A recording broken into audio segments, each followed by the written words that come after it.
Welcome back, guys. In this video, you will learn how to match the subject of your photograph to its background, just like this. Let's begin. Let's examine the images we'll be working with. As you can see, we have the subject and the background, but the lighting of the background is different from the lighting of the subject layer. So we are going to try to cut the lady from this background and also match the lighting. I'll start by disabling the subject layer for a moment. Then I'll select the background layer and replace the sky because this looks fake. I'll go to edit and choose sky replacement. You can click here and choose any cloud of your choice, but I'm going to go with this option. You can also play with these settings. Then once you are done, click on the output option and make sure it is set to new layers, then click OK.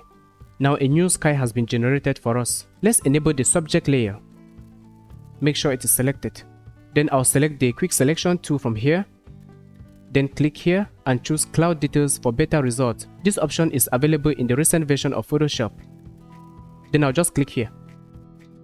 Then I'll select the lasso tool, then zoom towards this portion because the command did not do a great job here.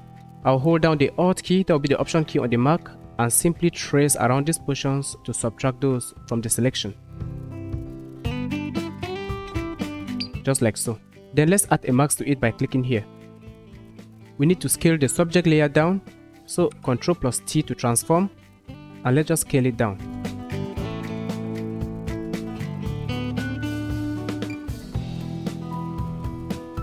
Okay, to match the subject with its background, let's click on the new adjustment layer icon and then let's add curves. By default, the layer mask thumbnail is selected. Make sure the layer thumbnail itself is selected by clicking on it. Then let's add clipping marks to make sure that all the changes that we do only affect the subject layer. We are going to use these three eyedropper tools here to correct the lighting. So with the layer thumbnail selected, double click on the first eyedropper tool here at the top. As you can see on the color picker window, the default color is currently black. Let's just hover to the document or the background and sample a portion which is pure black.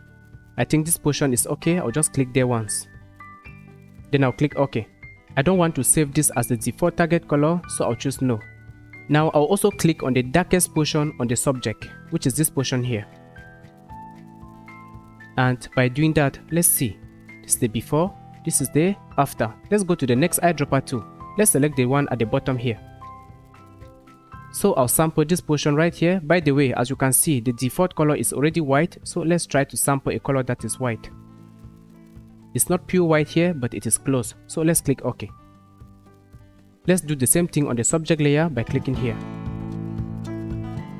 Alright, then let's click on the middle eyedropper tool here to control the midtones. Double click, you can see it is currently gray. I'll click on any gray portion of the background, such as this cloud here. Almost close, click OK. Then I'll also click on a gray point on the subject, such as this water bottle here. I'll just give a click there to balance the subject layer, just like so. This is the before and after. You can see that we have successfully matched the lighting of the background and the subject. You can always take down its opacity. I'll just leave it to 80%. Since we clip this adjustment just to the subject layer, let us click on the new adjustment layer icon and then let's add one global adjustment such as color lookup. Here, I'll click and choose Crisp Warm. The Crisp Warm is going to blend both the background and the subject together. Then I'll reduce its opacity. Let's compare it.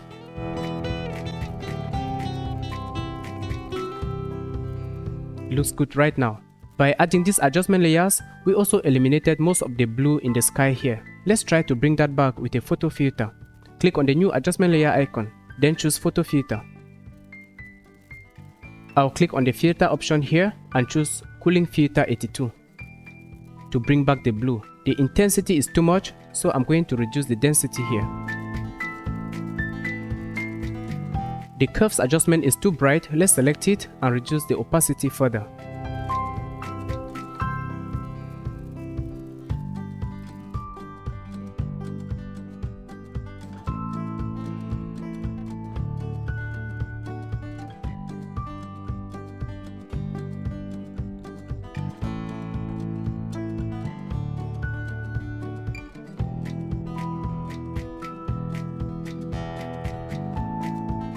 Everything looks good right now.